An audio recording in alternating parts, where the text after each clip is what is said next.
సంతాపమో విచారమో వ్యక్తం చేద్దామని వచ్చాను అంతే. ఇక్కడ ఎవరు పోయారని నువ్వు ఫీల్ అవ్వాలి? మహి ఐశ్వర్యాలు పోయారు కదా. జైపూర్ కి బయలుదేరారని నాకు కూడా తెలిసిందండి. కానీ జైపూర్ రీచ్ అవ్వలేదని మీకు తెలుసా?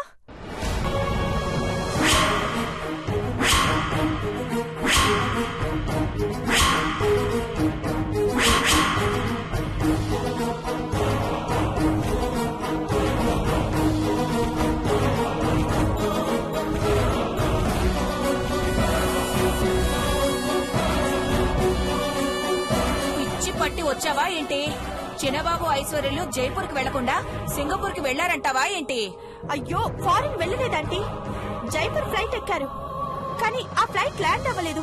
అసలు దాని ఆచూకీ తెలియలేదంట. చంద్రముఖి, కోప్పడకండి. ఈ విషయం మీకు ఇంకా తెలియకపోవడం ఆశ్చర్యం.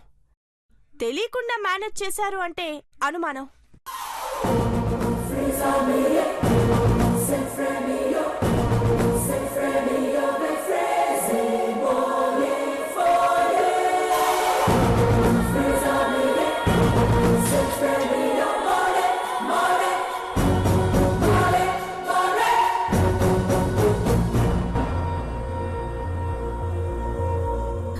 పెద్దబాబు గారు, ఏం చేద్దాం? హే, సిల్లీగా మాట్లాడకు. First you get out from here. ఒక్క నిమిషం దేవా. పార్వతి, అమ్మగారు, చిన్నబాబు ఐశ్వర్య జైపూర్ లో దిగామని మధ్యాహ్నం ఫోన్ చేశారని చెప్పావు. చెప్పావా లేదా? చేశారని చెప్పింది కదమ్మా. పార్వతి ఫోన్ చేశారని సాయంత్రమే చెప్పింది. నువ్విప్పుడొచ్చి ఫ్లైట్ గల్లంతైందని పిచ్చుకూతలు కూస్తున్నావా? ఎవరివి అబద్ధాలో ఇప్పుడే తెలుస్తా.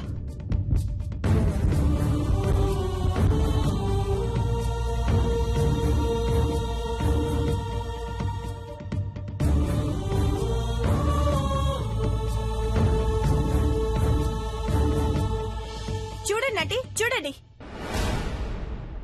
ఉదయం 11:35 శంషాబాద్ ఎయిర్పోర్ట్ నుంచి బయలుదేరిన జైపూర్ విమానం ఆచూకీ ఏమైందో ఏమిటో అన్న సమాచారం ఇప్పటిదాకా తెలియరాలేదు.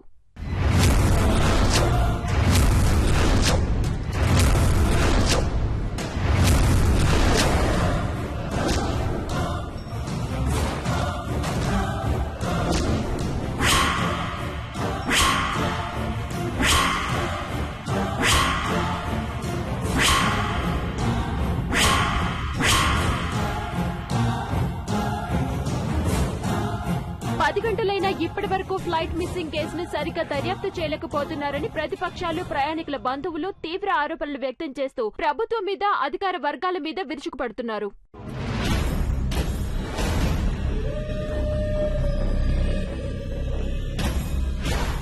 అటవీ ప్రాంతంలో విమానం కూలిపోయిండొచ్చునని, అందులో ప్రయాణిస్తున్న 120 మంది ప్రయాణికులు దుర్మరణం పాలయ్యుండొచ్చునని రకరకాల సందేహాలు వ్యక్తమవుతున్నాయి.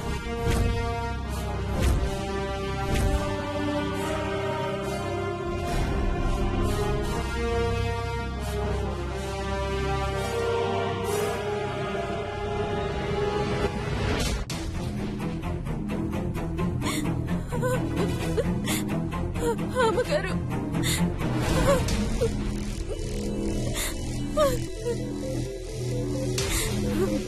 నన్ను క్షమించండి అమ్మగారు.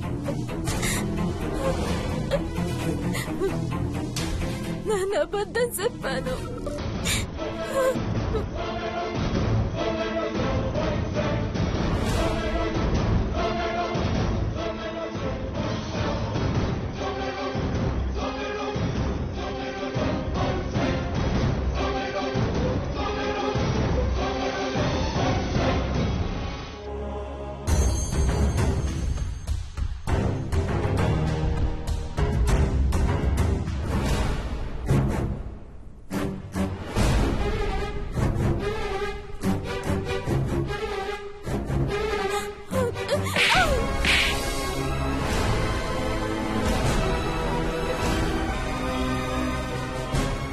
పొద్దుటి నుంచి మహి ఐశ్వర్యలు ఎక్కడున్నారో ఏంటో, తిన్నారో లేదో కనుక్కోడని అఖిలక్క బావగారు టెన్షన్ పడుతుంటే ఫోన్లు చేశారని అబద్ధాలు ఆడతావా?